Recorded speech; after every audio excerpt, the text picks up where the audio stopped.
So in this video, I want to show you how to use our 100 logo pack right here for After Effects. Now, let me give you a quick run through on how this pack works. It's a little bit different from all of our other packs that we have because this is a logo pack. So first things first, you can import this into any active After Effects project you're working on, but I'm going to start from scratch here. What I suggest doing is create a new composition and make sure that it's UHD. You know, these logo templates are 4K. You can resize them down to 1080 or whatever size you need it to be, but make a composition that's 3840 pixels by 2160 pixels, okay? Frame rate doesn't matter, and nothing else really matters here. And click OK. All right, so now we can import a template. So we can browse through this, find something that we would like to import here. So I'll come here, and maybe I want to apply an accent 1 here. I'll click on Apply. Make sure you click on your timeline in order to apply it, and then click on Apply, or you'll get that little pop-up. And it'll take about a few seconds to apply the first template from each category, but after that, if I want to go apply another one, it's going to be instant apply because it has to import all of those items, from the entire category. And you can see there's 440 items, so you're importing all of that into your project. So now we have our animation here. I have this in quarter quality, so we can speed this up a little bit. So, all right, so to make some changes to this, obviously you're going to want to swap out our logo, change the tagline or just take that out completely, maybe change some colors. Double click on that composition and you'll see 3 options here: control layer, logo, and a tagline. These are all compositions that you can go into.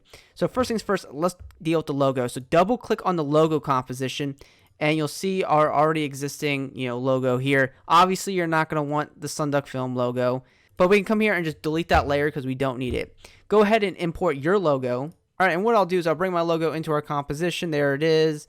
Just this time I'm using the duck. You can hit S on your keyboard for scale, and you can scale it up or down. It really just depends on the template you're using. So only how we can check this out is by going back in the main composition and seeing where we're at.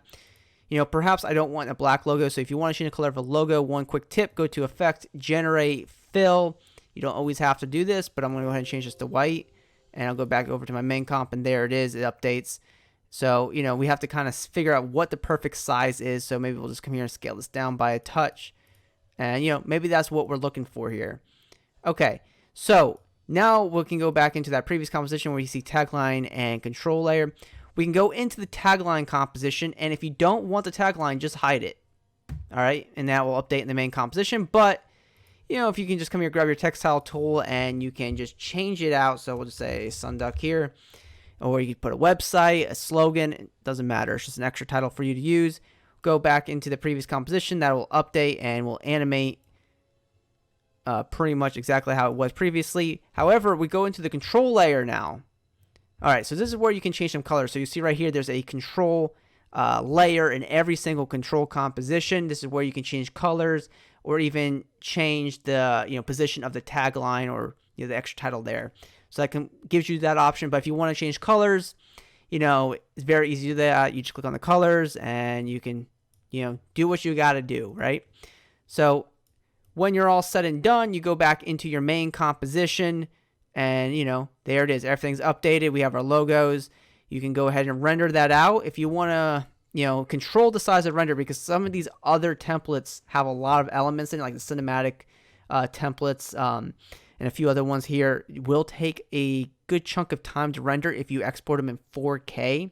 But we gave you that option, so you can size the composition down. So what I would do to export a logo, I would first of all go to maybe add to Adobe Media Encoder. All right, so right here inside of Media Encoder, and what we can do is just click on the the match source right here, the preset.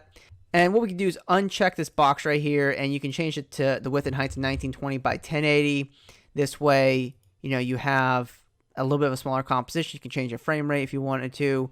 But that's essentially how you can speed up the exporting and control the frame size by using media encoders. It's one thing to think about. Completely up to you, but that will speed up the render time on some of the more, heavier, effect intensive templates that we have. One quick tip before I leave you here. One thing I do suggest is maybe using the quarter quality option inside of After Effects to help speed things up, because some of these templates do have a lot to them. Even my computer, needs to be in quarter quality for it to be very smooth. So definitely keep that in mind. But when you do export it, even if you're in quarter quality right here in After Effects, it will be a full quality export. So it's nothing to worry about if you need to look at it in pixelated view here. But that's how you use our pack. If you have any questions, you can check out our support page, or you can also email us